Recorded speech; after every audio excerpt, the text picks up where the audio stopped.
Hello again, friends. Today's story is a request by my favorite Taig, but it's also dedicated to Rally Cheetah because if not for them, I would have missed this story. So, a great big thank you to Rally Cheetah. Today's story is an American fairy tale, more accurately, a fable. It is the last official winter holiday month story because I took a holiday last week. I do hope you like this sweet little story. So join me now as I read The Baker's Dozen. In a Dutch colonial town, later known as Albany, New York, there lived a baker, Van Amsterdam, who was as honest as he could be.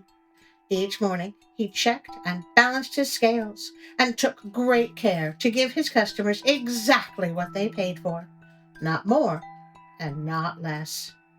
Van Amsterdam's shop was always busy because people trusted him and because he was a good baker as well. And never was the shop busier than in the days leading up to December 6th, St. Nicholas Day. Oh, St. Nicholas Day, also known as the Feast of St. Nicholas, is set on the day that Nicholas of Myra died.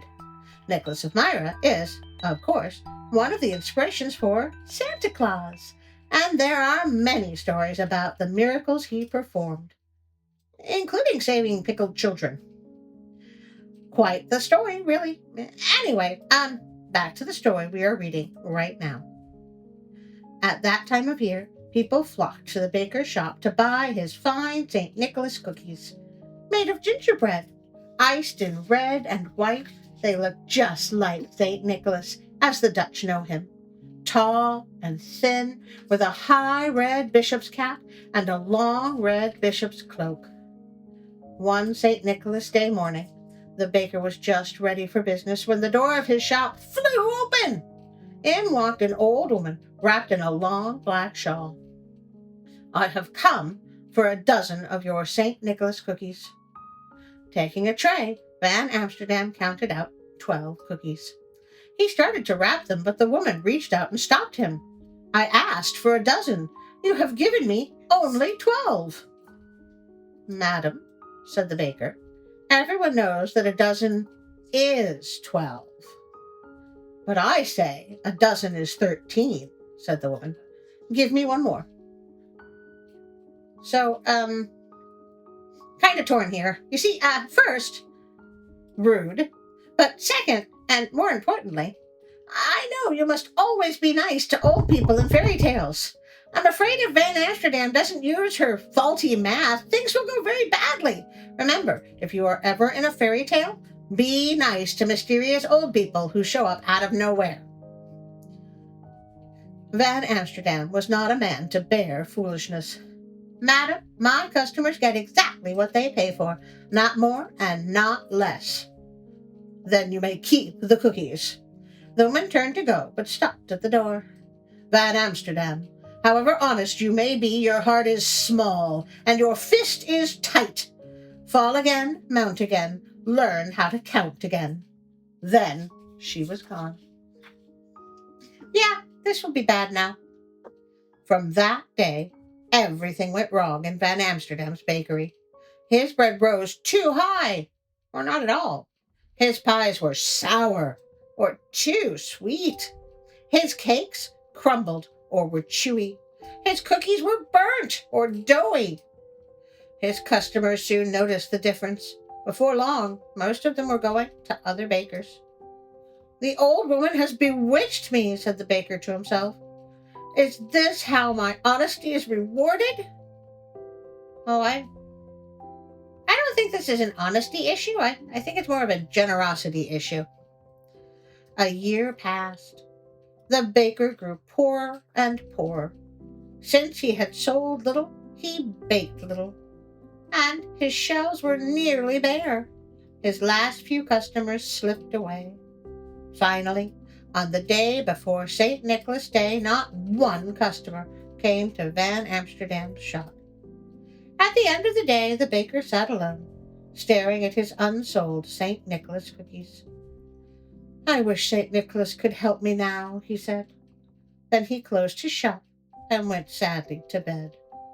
That night the baker had a dream.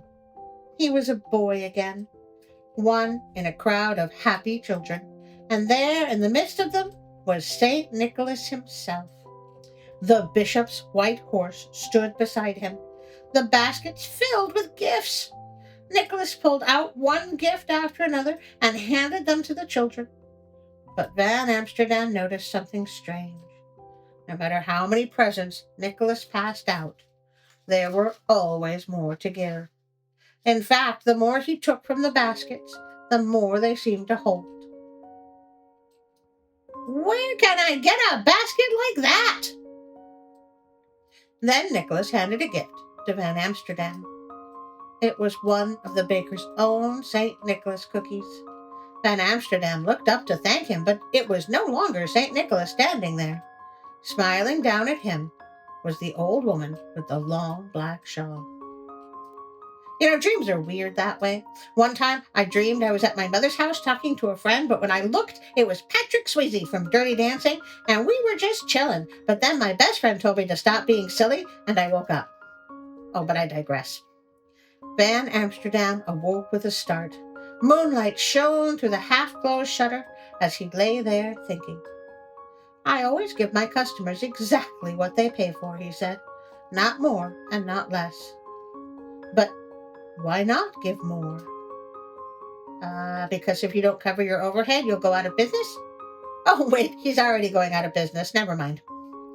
The next morning, St. Nicholas Day, the baker rose early. He mixed his gingerbread dough and rolled it out and molded the shapes and baked them. He iced them in red and white to look just like St. Nicholas, and the cookies were as fine as any he had made. Van Amsterdam had just finished when the door flew open. In walked the old woman with her long black shawl. I have come for a dozen of your St. Nicholas cookies. In great excitement, Van Amsterdam counted out 12 cookies and one more. In this shop, he said, from now on, a dozen is 13. You have learned to count well, said the woman. You will surely be rewarded. She paid for the cookies and started out, but as the door swung shut, the baker's eyes seemed to play a trick on him. He thought he glimpsed the tail end of a long red cloak. I see what you did there, story. As the old woman foretold, Van Amsterdam was rewarded. When people heard he counted 13 as a dozen, he had more customers than ever. In fact, Van Amsterdam grew so wealthy that the other bakers in town began doing the same. From there, the practice spread to other towns, and at last through all the American colonies. And this, they say, is how 13 became the baker's dozen. A custom common for over a century and alive in some places to this day. Ah, what a wonderful story about how the baker's dozen became a thing. Also, I now really want shortbread cookies shaped like St. Nick. Well, now is the time I ask you to like, share, and subscribe. I value each one of you so dearly that I would sell my treasured watch to buy you hair combs. Don't forget about the notification bell that will, in theory, notify you when I put out my Sunday videos. I think. I hope. I would like to thank Pixabay.com and their amazing contributors for everything. I think my channel would be very boring without them. If you would like to support me on Patreon or Facebook, there are links in the description below. There's also one for Instagram, but let's face it, I haven't posted there in so long my account is covered in dust and cobwebs. I would like to thank you, my wonderful friends, for being here with me and listening to all the weird and wonderful fairy tales I can find. I am nothing without you. And now for a special thank you to my Patreon friends.